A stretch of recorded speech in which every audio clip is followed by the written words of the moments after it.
Assalamu alaikum student, how are you? Hope you are good.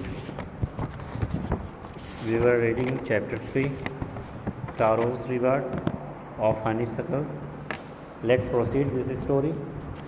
We have read up to part 3. Let's start from part 4. तो part 3 तक हम पढ़ चुके थे कि किस तरीके से तारो जो है अपने पेरेंट्स की विशेस को फुलफ़िल करने के लिए हार्ड वर्क करता है। तो इसी में अब उसे के पेरेंट, उसके जो फादर हैं वो ठंड से परेशान थे। उनकी विश है कि वो एक कप शेक पीकर अपने ठंड को दूर कर सकते हैं। तो शेक की विश थी। ऐसे में तारो चाहता है कि वो किसी भी तरीके से कड़ी मेहनत कर कर अपने फादर के लिए शेक लाएगा। तो देखते हैं क्या करता है 4th पार्ट में। Next morning Taro jumped out of bed earlier than usual and made his way to the forest.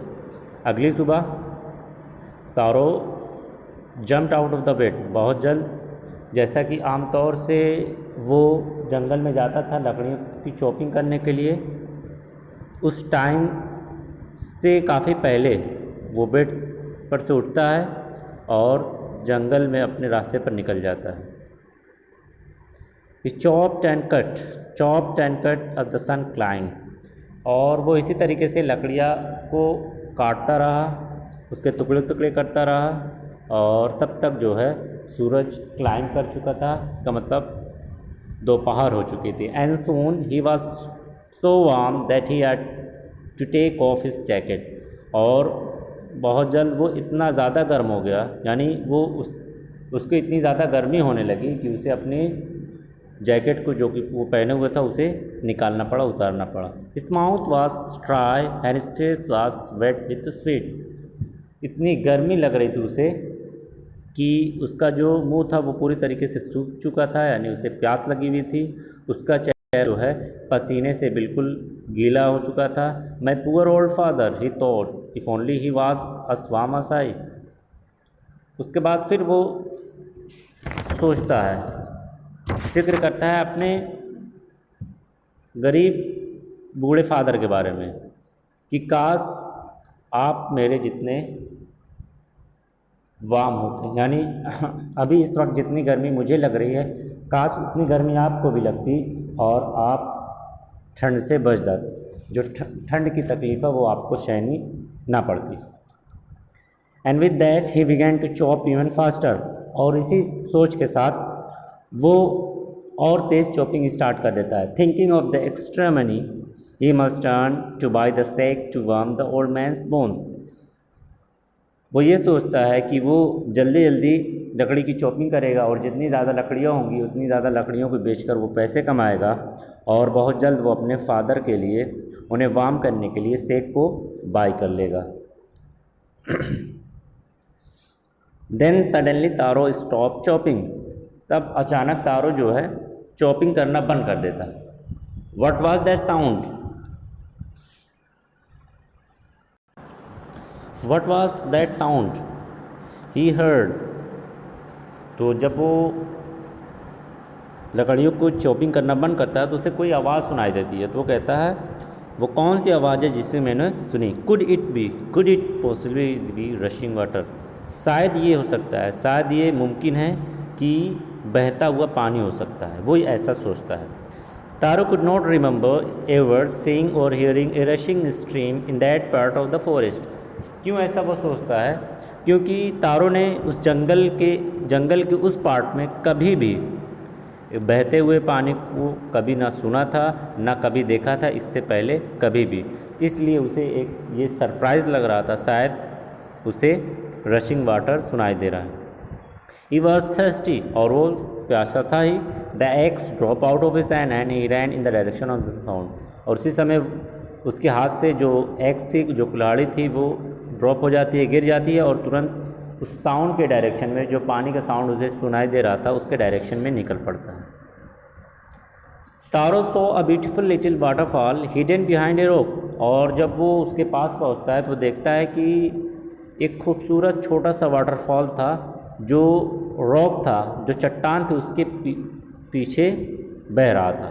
Nailing at a place where the water float quietly, कह रहा है कि वो उस जगह पर अपने घुटने को टेकता है, यानी घुटने के बल बैठता है, जिस जगह से जो पानी है वो क्वाइटली धीरे धीरे बह रहा था। He cupped a little in his hand, वो थोड़ा सा पानी अपने हाथ में लेता है, and put it to his lips, और उसे पीता है। वाज इट वाटर, क्या ये पानी था? और वाज इट सेक, या ये सेक था? He tasted it again and again, वो उसे बार बार टेस्ट करता है। And always it was the delicious sake instead of cold water. अब जब उस पानी को वो पीता है तो उसे एक डिफरेंट टेस्ट की फीलिंग होती है। वो ऐसा लग रहा है कि जैसे वो पानी ना होकर सेक है। तो ऐसे में बार बार उसकी रीचेकिंग करता है, लेता है, पीता है, फिर उसे लगता है नहीं ये पानी तो नहीं, सेक है। दोबारा पानी को लेता है, फिर पीता है, फिर कहता है नहीं ये तो सेक है। तो ऐसे में बार बार वो चेकिंग करता है क्या रियली में ये सेक है। और जितनी बार वो उसकी चेकिंग करता, उसका टेस्ट को देखता, उतनी बार उसे डिलीशियस सेक का टेस्ट उसे मिलता है कोल्ड वाटर के प्लेस पर। Taro quickly filled the picture he had with him and hurried home.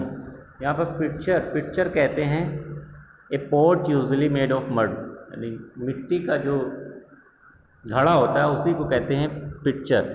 तो अपने पास में एक पिक्चर लिए हुआ था, उस पिक्चर को तुरंत जो है वो उसे भर लेता है और भर कर उसे तुरंत घर लेकर जाता है। और हम समझ सकते हैं घर किस लिए लेकर गया था, क्योंकि अब उसे वो सेक मिल चुका तो वो अपने फादर को देगा पीने के लिए। The old man was dilated with the sake.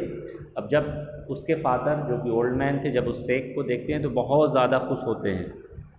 After only one swallow of the liquid he stopped swearing. कह रहा है कि केवल एक ही घूंट उस सेक को पीने के बाद उनकी जो शिवरिंग कहते हैं कंपन, यानी जो उसकी बदन काँप रही थी ठंड की वजह से, जो शिवरिंग थी वो तुरंत रुक जाती है, यानी उसके अंदर गर्मी पैदा हो जाती है, वार्म हो जाते हैं। And did a little dance in the middle of the floor, और खुशी में वो उस फ्लोर के मिडिल में डांस करते हैं।